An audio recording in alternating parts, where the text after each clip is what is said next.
Hoy es 22 de junio y es día de Santo Tomás Moro.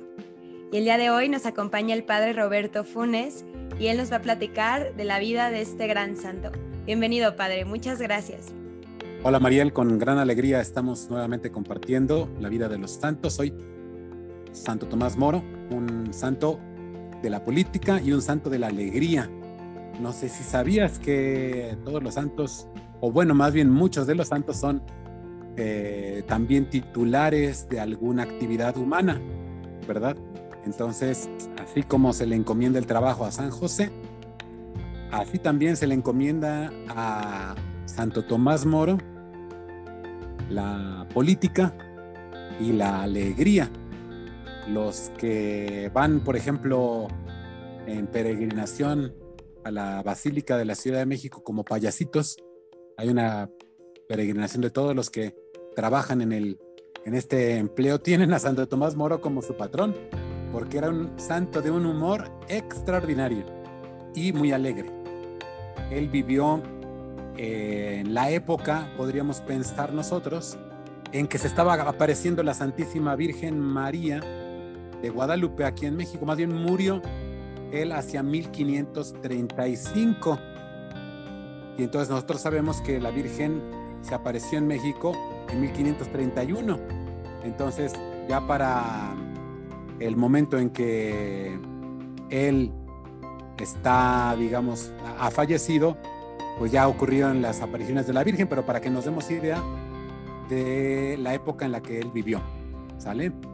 Tuvo como un gran auge el conocimiento de Tomás Moro últimamente, porque ha sido reconocido como un santo de la política y como un santo de la cultura también. Él fue y es muy leído incluso en las obras que existen de teorías políticas como un punto de referencia fundamental. Una persona que estudia ciencias políticas tiene que leer una obra muy importante de Tomás Moro, que a lo mejor tú la has escuchado, Mariel, se llama La Utopía. Esta obra la escribió él en Holanda, en Flandes, lo que era entonces Flandes, y él se inspiró en la ciudad de Dios de San Agustín. Santo Tomás Moro es un santo tremendamente culto. Sabía griego, sabía latín. Imagínate, Mariel, algunas de las cartas que quedan de él a sus hijas les escribía en latín. Y no era el latín un idioma que se hablara ya, digamos, cotidianamente como hablamos nosotros, ¿verdad? Era un idioma solo para gente muy culta, ¿verdad? Y él a sus hijas les enseñó latín y él les escribía en latín. Él aprendió griego y latín para estudiar también a los padres de la iglesia y fue un brillante abogado. También se le encomienda como abogado. Él nació, primero vamos a la raíz, ¿verdad? En 1478 en Londres, en Inglaterra, y moriría en julio de 1535. Su mamá la perdió siendo muy joven. Su papá lo educó llevándolo a colegios católicos y cuando él fue creciendo entró a un colegio que se llamaba de San Antonio y entró al servicio del cardenal Morton, que se dio cuenta que Tomás era un niño muy brillante y entonces le dijo a su familia que John, se llamaba su papá, John More, que su hijo era muy brillante y que valía la pena que lo llevaran a estudiar a un lugar más grande, más importante, y se lo llevaron a Oxford. Ahí él estudió literatura y filosofía y después de eso estudió derecho. Y cuando él estaba estudiando derecho ocurrió la boda de uno de los herederos del rey Enrique VII. Cuando él estaba estudiando, el rey era Enrique VII y uno de sus herederos, de los hijos de Enrique VII, que se llamaba Arturo, se casó con Catalina, que era hija de los reyes católicos de España.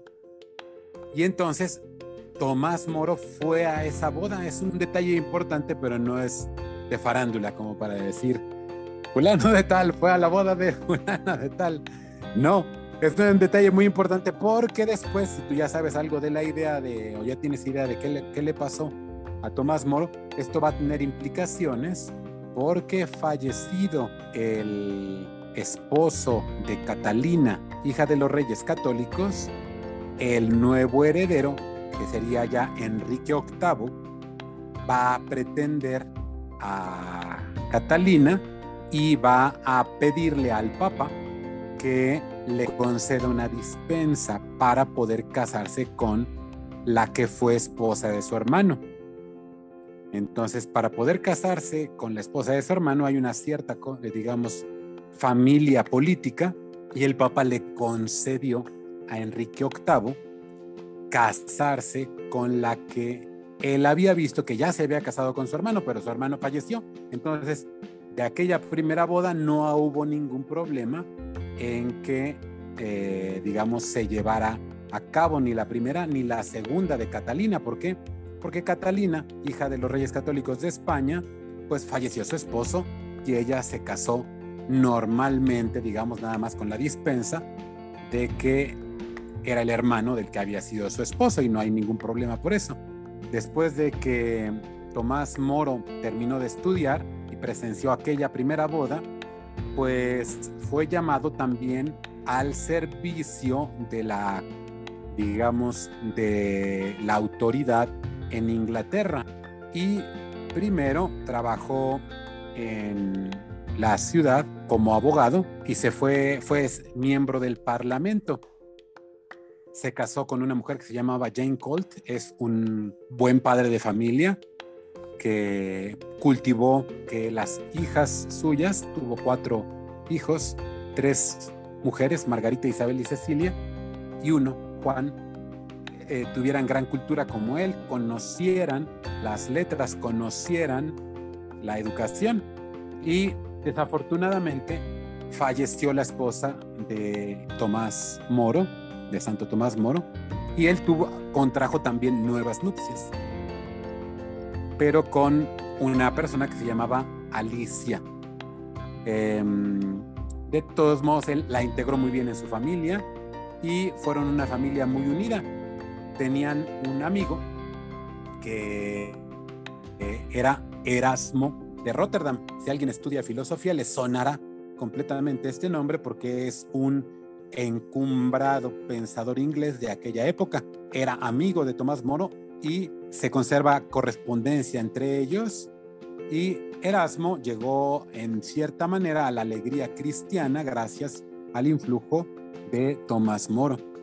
Él va tomando distintos cargos públicos, hace de un título que se llama Under Sheriff en Londres y después Lord Canciller.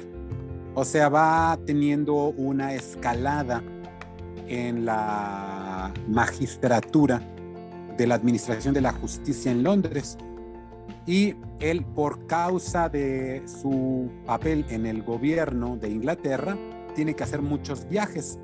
En uno de estos viajes es donde él escribe en Holanda, en lo que era entonces Flandes, la historia del rey Ricardo III, y escribe la Utopía, que ya hemos dicho es un punto de referencia de la cultura universal.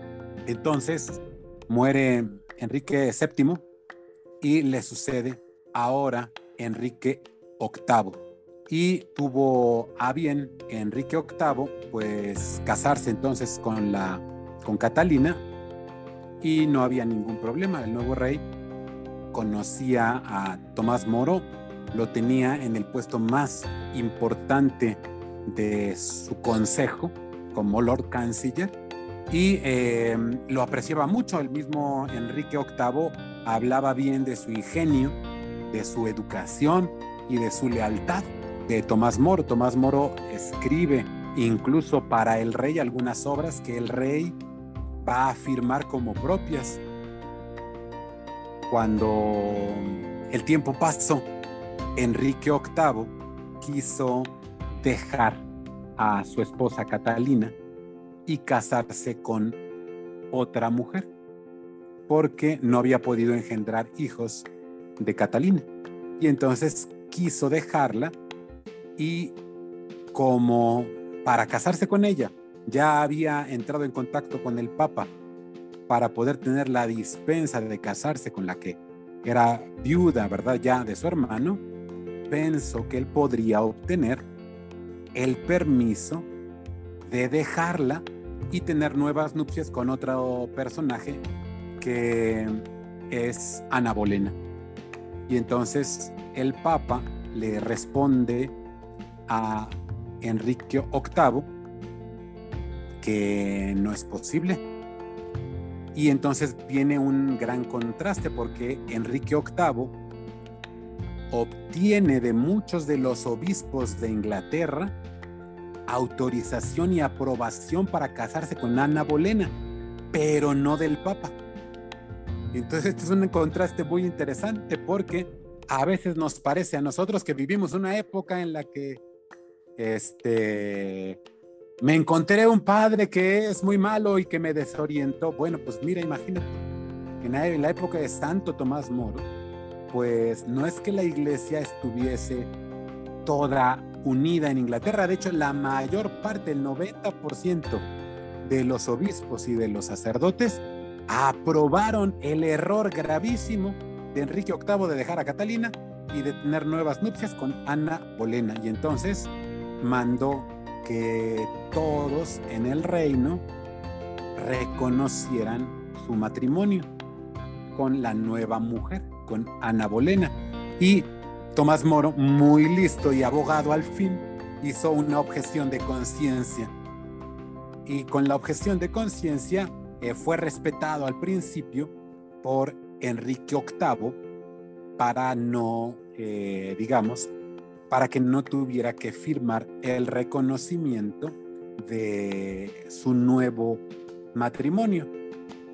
Sin embargo, hubo una influencia del Parlamento para intentar doblegar tanto al clero como a los miembros de la corte del Reino de Inglaterra para que reconocieran este matrimonio. Y entonces, en mayo de 1532, todos los sacerdotes fueron forzados a declarar que era válido. Unos forzados y otros aceptando, firmaron que sí, que era correcto el matrimonio de Enrique VIII con Ana Bolena, pero no todos. Por ahí un día podemos hablar también de otro santo que aquí resultó mártir por la misma razón, San Juan Fisher, obispo, que no aceptó firmar la aprobación de este matrimonio. Él, de hecho, va a morir poco tiempo después. Tomás Moro, al negarse, pues decide abandonar su cargo y decide pues renunciar a su privilegio como Lord Canciller. Podríamos decir que equivaldría al magistrado supremo de la nación, ¿verdad?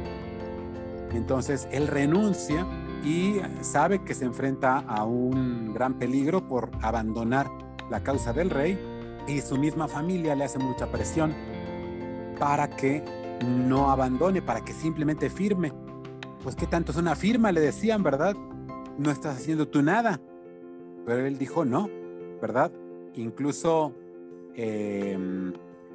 para unos meses más adelante, el Papa, que era entonces Clemente VII, el 11 de julio, escribió una carta declarando inválida la boda de Ana Bolena con Enrique VIII, a la que había asistido el arzobispo. Imagínate, el arzobispo de Canterbury, pues había declarado nulo el matrimonio de Catalina y Enrique. Y entonces, pues después viene la coronación. Tomás Moro no se presenta a la coronación de Ana Bolena como reina de Inglaterra, y pues empezó a recibir una gran presión y le piden que que se presente al palacio a firmar la carta de reconocimiento del nuevo matrimonio. Entonces lo que hace el rey Enrique es llamarlo, y Santo Tomás Moro lo que hace es, se da cuenta que al mandarlo el rey llamar para que firme, prácticamente lo está obligando. Y entonces lo que hace es despedirse de su familia, confesarse y comulgar. 3 cosas bellísimas que todos querríamos tener al final de la vida. Despedirnos de nuestra familia, son los que nos amaron y nos dieron la fe, confesarnos y comulgar. Él presentía ya que no los iba a volver a ver, y ciertamente de alguna manera entró en contacto con ellos por carta, pero a partir de ese momento lo llevan a firmar, se niega a firmar, y bajo la custodia, imagínate, del abad de Westminster, que es donde estaba el lugar en el que lo habían citado, pues fue encarcelado y estuvo en prisión, en una torre ahí en Londres durante 15 meses. Esos 15 meses pues estuvo solamente preparándose para el martirio, porque él sabía que lo que venía, a pesar de que hizo una defensa legal impecable de su propia causa, imagínate, ¿verdad? Un magistrado, ¿cómo se defenderá a sí mismo? Pues no obstante eso, él sabía que el juicio estaba ya con una tendencia en su contra, y mientras tanto escribió preparándose para la muerte y leyendo la palabra de Dios. Le escribe incluso a una de sus hijas diciéndole: mira, el rey Enrique llevándome preso ni se da cuenta, pero logró una cosa que yo quería desde que estaba chico, y era dedicarme muchas horas a leer la palabra de Dios sin tener ninguna otra cosa que hacer. Y entonces, como estaba en la cárcel, pues obviamente nada más podía leer la palabra de Dios y orar. Y decía Santo Tomás Moro con gran humor, ¿verdad? Él dirá que le está haciendo un favor el rey porque le está cumpliendo con su vocación de contemplativo. Él había ido a la abadía también y se había enamorado de la vida contemplativa, había amado mucho la vida de oración, pero él sabía que no era esa su vocación, que su vocación era dedicarse a administrar la justicia en el reino y a cuidar a su familia y a educar a sus hijas. Esa era la misión que él tenía, y a eso dedicaba muchísimas horas. Todo el tiempo que él estaba fuera de la corte, estaba con sus hijas, educándolas. Pues además de los grandes sufrimientos de la cárcel, pues tuvo que soportar también mucha incomprensión, especialmente de su mujer, que no entendían por qué hacer un simple juramento de fidelidad y de reconocimiento del matrimonio del rey era una cosa tan grave para él. Sin embargo, poco a poco él las fue convenciendo y le explicaba en una carta que se conserva a una de sus hijas, le dice: ya te he dicho que si en esta cuestión me fuera posible darle contento a su majestad el rey sin ofender a Dios, no habría hombre más gozoso de hacer este juramento que yo, dijo Santo Tomás Moro, ¿verdad? Él estaba dispuesto a reconocer la autoridad del rey, pero no a reconocer un matrimonio que no estaba en la fe católica rectamente llevado. Y entonces le acusan de traidor y le atribuyen en el juicio no querer reconocer al rey como justo y supremo jefe de la Iglesia de Inglaterra. Esto es muy interesante, ¿verdad? A partir de ese momento, la Iglesia de Inglaterra va a tener a la corona británica como autoridad y no al Papa, y dará origen a lo que nosotros conocemos como la confesión anglicana. Los anglicanos parten precisamente de este momento en el que el rey se empeña en no hacerle caso a su canciller supremo, y a pesar de la defensa perfecta que hizo jurídicamente, tuvo que escuchar una sentencia en su contra. Pero él deja muy claro que en su condena el único motivo era que no había condescendido a aceptar el asunto del matrimonio del rey, que todo lo demás estaba él dispuesto a aceptarlo, pero eso no. Y fue ejecutado el 6 de julio. Es memorable por su humor y por su alegría la llegada de Santo Tomás Moro al cadalso. Es el sitio en el que el verdugo le cortaba la cabeza a los que eran condenados a esta pena. Hace 2 bromas, Santo Tomás Moro es una cosa increíble, hace 2 bromas que nos hacen ver cómo los mártires, Mariel, cómo los mártires están en el momento de la prueba con alegría y no se están sintiendo despedazados. Ay, me van a quitar la vida. Ay, ¿qué va a ser de mis hijas? Él sabe que Dios tiene la vida de él y la vida de sus hijas en su providencia.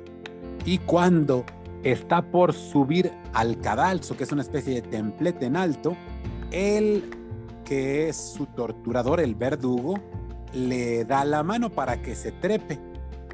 Y Tomás Moro le dice al verdugo: échame la mano para subir, que de bajada yo me las arreglo solo. Con gran humor, ¿verdad? Porque de bajada pues es ya muerto, ¿verdad? Y entonces dice, de bajada yo me las arreglo solo, pues era una broma que le gasta al verdugo. Todavía cuando lo coloca en el lugar para ajusticiarlo y para clavarle el hacha en su cuello, le dice: por favor, ten cuidado, a mi barba no la vayas a cortar porque ella no cometió ningún pecado. Y entonces se mueve la barba para que le corte la cabeza sin cortarle la barba, ¿verdad? Otra broma que le hace Tomás Moro a su verdugo, que debió haberse quedado completamente sorprendido, ¿verdad? ¿Quién piensa que le va a estar haciendo bromas a una persona a la que vas a matar, ¿verdad? Y con gran alegría, Tomás Moro, mientras estaba siendo ejecutado, cumplió una cosa que le dijo en el momento de la defensa jurídica a los que le acusaban. Él les dijo a ellos: así como cuando San Esteban estaba siendo juzgado para morir y fue ejecutado por lapidación, había entre los que lo condenaban un hombre que se llamaba Saulo, y que a partir de las oraciones de San Esteban alcanzó el cielo. Yo también, les dijo en su defensa Tomás Moro, oraré por todos ustedes para que me alcancen también en la patria celestial. Y con ello alcanzó la suprema gloria del martirio, y unos siglos después fue beatificado y canonizado como patrono de los políticos y de los abogados y de las personas que se dedican al humor en nuestra fe católica. La noticia de la muerte corrió por todo el mundo. Erasmo de Rotterdam, que era su amigo, escribió una carta al obispo de Cracovia, con quien también se llevaba, y le dijo: ha muerto el mejor y más santo de los hombres que han vivido en Inglaterra. Así se dirigió Erasmo de Rotterdam al obispo de Cracovia para narrar este hecho. Beatificado por León XIII en 1886, le pedimos a Santo Tomás Moro que le conceda a Inglaterra y a todas las naciones del mundo, también a nuestro México y a cada nación, tener políticos santos que trabajen por el bien común. Santo Tomás Moro ruega por nosotros.